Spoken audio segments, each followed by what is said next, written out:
O RFI Convida vai falar do filme Narciso em Férias, exibido neste dia 7 de setembro no Festival de Veneza, aqui na Itália, fora da competição oficial. O filme é uma realização da Uns Produções, produzido por Paula Lavigne, em parceria com o Vídeo Filmes, dirigido por Renato Terra e Ricardo Calil. O nosso convidado especial de hoje é Caetano Veloso. Ele está no Rio de Janeiro, assim como toda a equipe do filme, não pôde vir aqui à Itália por causa da pandemia da Covid-19. Boa tarde, Caetano, tudo bom com você? Boa tarde, está tudo ok, dentro do possível. Obrigada pela sua presença aqui conosco. O documentário Narciso em Férias, Caetano, fala sobre a sua prisão em 1968 durante a ditadura militar, né? Quando você e Gilberto Gil foram retirados das suas casas em São Paulo por agentes à paisana, 2 semanas depois de decretado o AI-5, né? Como é que foi gravar o filme e relembrar estes momentos 52 anos depois?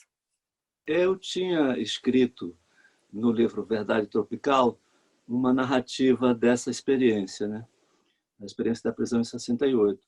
E quando eles combinaram, Paulinha e o pessoal da Videofilmes falaram comigo para fazer também um filme, combinaram de fazermos primeiro uma entrevista comigo, para depois, então, completar o documentário com outras coisas. E Paulinha escolheu o lugar e os diretores, Renato e Ricardo, foram comigo e com Paulinha lá para a Cidade das Artes, uma parte que não está sequer sendo utilizada, e eles me filmaram, eles me faziam perguntas e eu respondia a respeito do episódio. E eles depois fariam outras filmagens e outras coisas, porém, quando eles estavam com o material em mãos, eles acharam que a minha entrevista era tudo que seria preciso para o filme. E mantiveram isso. Eu terminei admitindo. Caetano, uma frase que me chamou muita atenção do filme é quando você fala: quando a gente é preso para sempre, né? Isso daí é uma coisa muito tocante. Pode contar um pouquinho dessa frase? E se você ainda se sente prisioneiro? Olha, essa frase, na verdade, eu ouvi de um amigo, né? O Rogério Duarte, que tinha sido preso antes de mim e ficado um período curto, porém pesado, na prisão. E quando eu o reencontrei na Bahia, e depois de eu estar preso, ele disse, como quem está ensinando uma coisa essencial: olha, quando a gente é preso para sempre. Aquilo me bateu assim muito, muito profundamente. Eu achei angustiante e também revelador, né? Porque acontece que se você passa por um episódio como esse que eu e o Gil passamos, de ficar preso no seu próprio país, entendeu?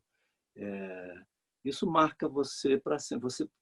A perspectiva que você tem da vida muda, entendeu?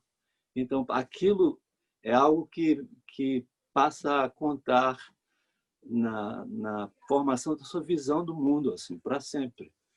Eu entendi que ele estava dizendo isso, né?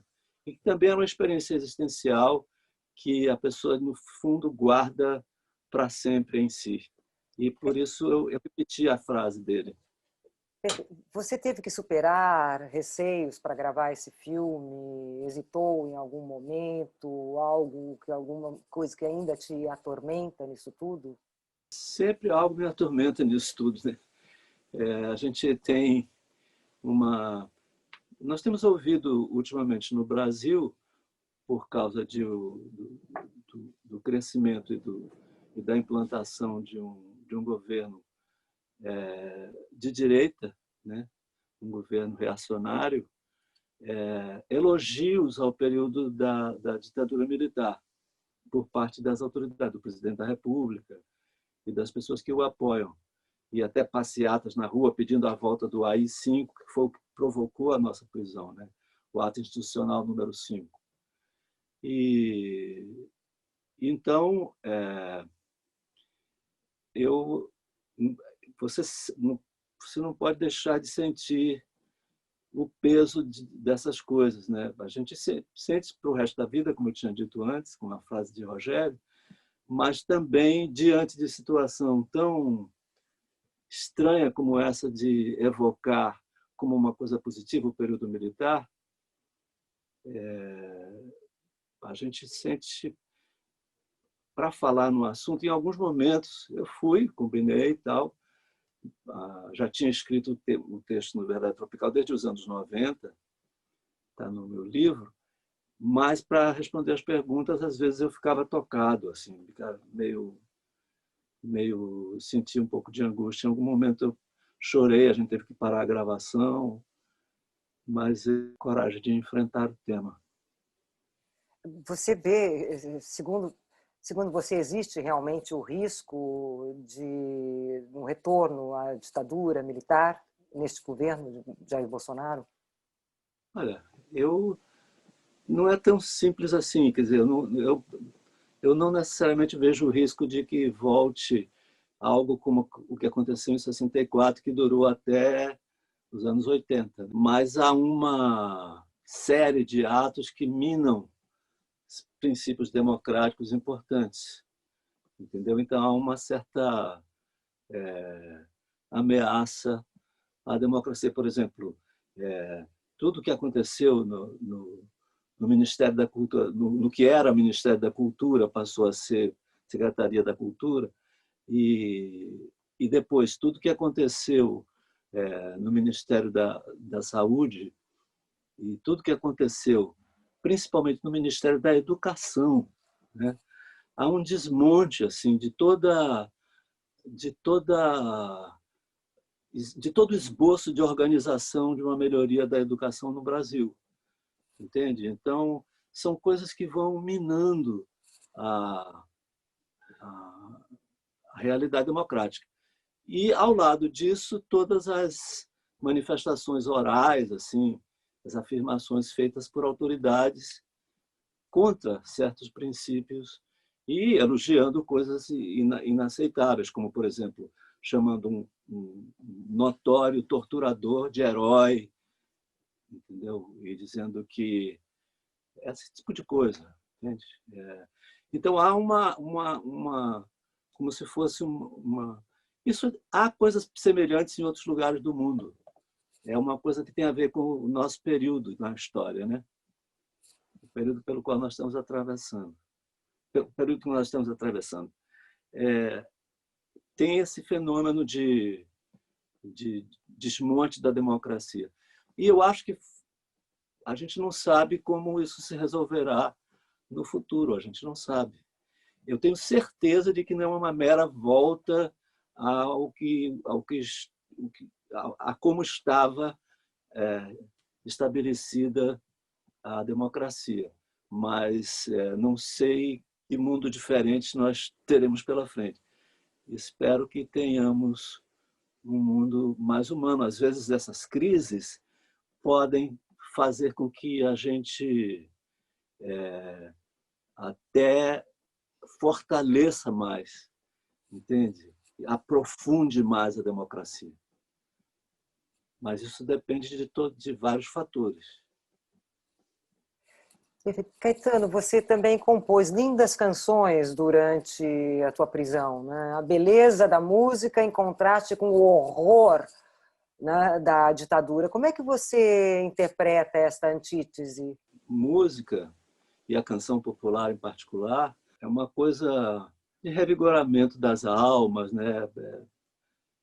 Justamente, de uma certa forma, é o oposto de um ato institucional número 5, né? Que tirava o direito de habeas corpus, que não pedia, não exigia mandados para que as forças policiais entrassem nas casas. Enfim, era um negócio terrível.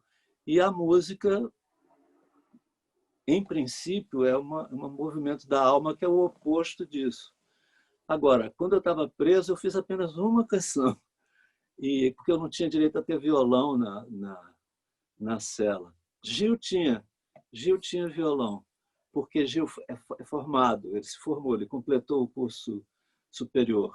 E aqui no Brasil tem uma lei que diz que quem completa o curso superior tem mais direitos.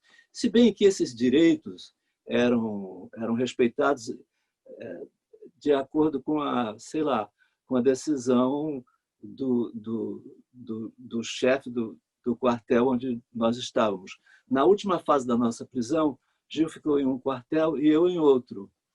E o major, que era o chefe do quartel, ele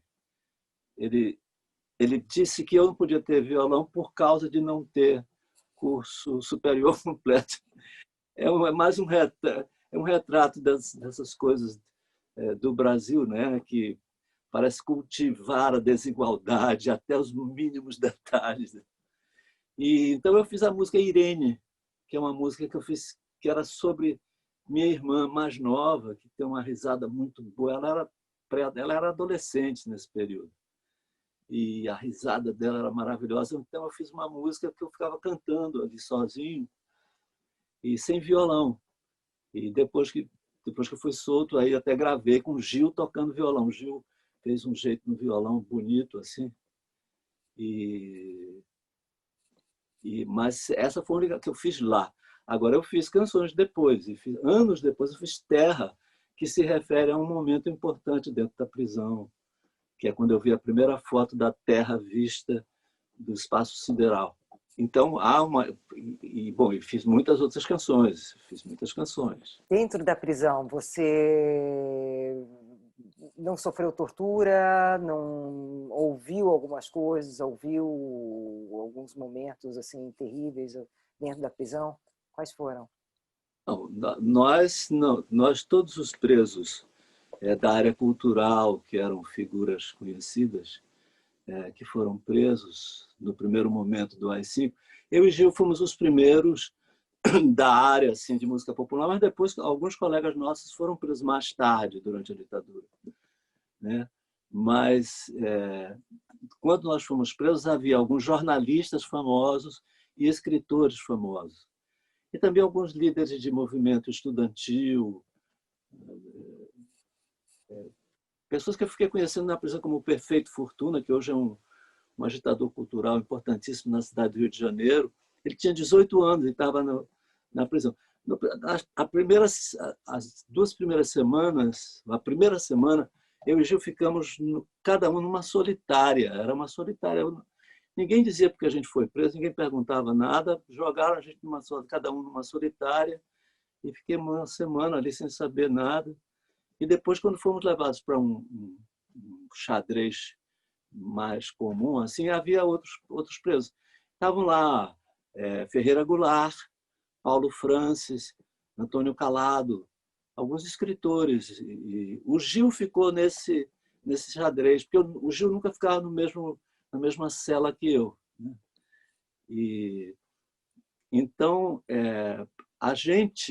eles tinham uma ordem. Por exemplo, Ferreira Goulart sabia de tudo muito e muitos deles tinham muitas informações porque conheciam o ambiente, conheciam pessoas e tal. O Enio da Silveira estava preso no primeiro quartel onde a gente ficou. Ele era o dono da livraria Civilização Brasileira, né? Da editora, e ele sabia, tinha conhecido, tal, tinham informações, sabiam que essas pessoas, como Gil, Ferreira Goulart, eu, entendeu? Antônio Calado, essas pessoas não seriam torturadas. Então, tortura não houve sobre nós, tortura pesada. Houve tortura psicológica, houve uma ameaça que eles me fizeram andar com armas às costas, com os soldados armados atrás, e mandaram eu parar. Eu pensei que eles iam me dar um tiro, você fica com medo, né? Não era para cortar meu cabelo, porque eu tinha um cabelo grande. E hoje estou aqui procurando quem corte meu cabelo. Mas o filme é muito tocante mesmo, né, Caetano? Eu assisti, é muito emocionante mesmo. O filme é profundo, né? Ele deixa uma mensagem muito intensa mesmo, né? Alguns momentos, o momento mais forte para você na gravação desse filme, qual foi? Olha, no fundo foi quando eu me lembrei de um sargento que me ajudou a ter contato direto com Dedé, que então era minha mulher. Foi o momento que mais, quando eu falei, eu fiquei... Porque depois ele foi punido, porque os superiores descobriram e puniram, e eu fiquei sabendo. Quando eu fui contar isso, até não gosto nem de falar. Isso. Agora, E, então, nós não sofremos tortura, mas nesse lugar onde eu estava, que era um xadrez, onde tinha outras pessoas, que Gil estava no outro, durante a noite, algumas vezes, uma série de noites, nós ouvimos gritos lancinantes e também falas de, enfim, de tortura. Pessoas ali naquele mesmo lugar onde nós estávamos, estavam sendo torturadas e apanhavam, umas chamavam, eles gritavam, traz a maca, traz a maca. E você não sabe se a pessoa morreu, se estava para morrer, era meio de noite no escuro, em outro lugar do prédio, né, do quartel. Mas era bem audível, era perto de nós. E muita gente nem acordava à noite. Eu acordava, ouvia, ficava angustiado e ficava nos perguntando. Houve quem aventasse a possibilidade de que fossem meros criminosos comuns da Zona Norte, ladrões. Bom, como até hoje eles torturam criminosos comuns, como você pode ver no filme Tropa de Elite, e como todo mundo no Rio sabe, e no Brasil inteiro, talvez fosse isso, político. A gente ouvia. Caetano, agora vamos à atualidade, né? O Brasil já superou 120 mil mortos pela Covid-19, né? Como é que você vive essa pandemia, esse período de confinamento? Essa tragédia te traz alguma lição? Olha, todo dia eu fico tentando aprender melhor sobre essa coisa, né? Sobre essa e que mudou muito a vida de todo mundo, no mundo todo, né? E que do qual a gente não sabe como vai sair nem quando. Eu estou nessa casa aqui desde março, entende? E eu sou grupo de risco por causa da minha idade, desde que se fala no assunto. E é uma coisa. Você vê na internet, você disse que aquilo se tornou viral. Há muito tempo se diz, entende? E algumas epidemias virais foram marcantes. Em suma, esperava-se algo como que está acontecendo. Havia a possibilidade. E depois há também até uma superexcitação a respeito, né?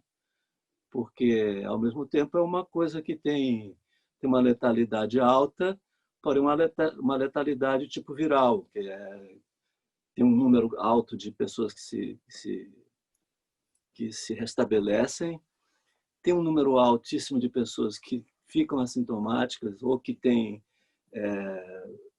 reações leves à presença do vírus. E, no entanto, há uma sensação de pânico generalizado.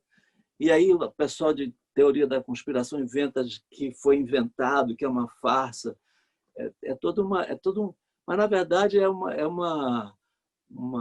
um dado histórico que o mundo vai sair, a gente chegou a esse ponto e a gente tem que ver como é que vai sair dele.